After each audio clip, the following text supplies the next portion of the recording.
Berat tu. You kuat? Kuat tengok. Boleh. Macam banyak je barang dia, babe. Banyak ke barang? 6 saja. Boleh. Try masuk, tengok.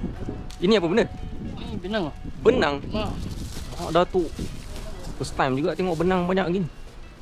Dia jahit apa sih? Ui, tak nampak belakang. Wow. Alright, thank you.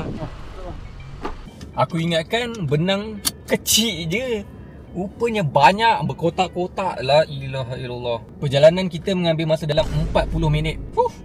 So, jom kita gerak. Aku rasa lah, kedai yang kita nak hantar ni kedai baju lah. Sebab benang banyak sangat dia ambil ni. Takkan kedai Dobi pula kan. Okay, kita sudah sampai. Hello, Lala Move. Sorry, Eh, the number you have dialed is aku cakap dengan currently robot. not- Ceng, cuba kau jawab dengan dia. Dia tak angkat call lah. Cuba.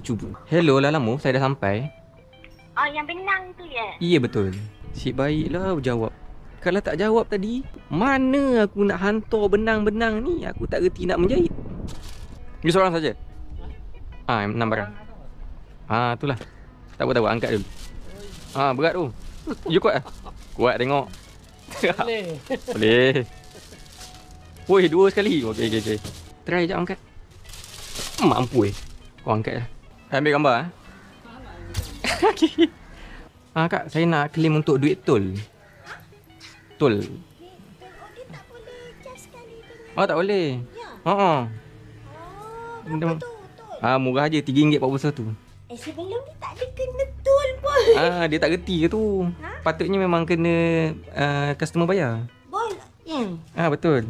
Ke dia just sekali dalam tak. dalam tu? Tak sekali. Tak sekali ya? Tak boleh sekali ya? Tak boleh sekali. Parking ataupun tol kena claim daripada user, daripada customer lah tu. Apa tadi? RM3.41 je. RM2. Ada Tak, RM2. tak ada duit pecah pula. Ada RM2 je. Sekejap. Sekejap bonet pula terbuka. Sebab burung tak masuk. Okey. RM3. Alright. Okey dah. Terima kasih. Itu saja Alright. Terima kasih. Alright, alhamdulillah job tadi kita dapat RM20.54. Okey lah.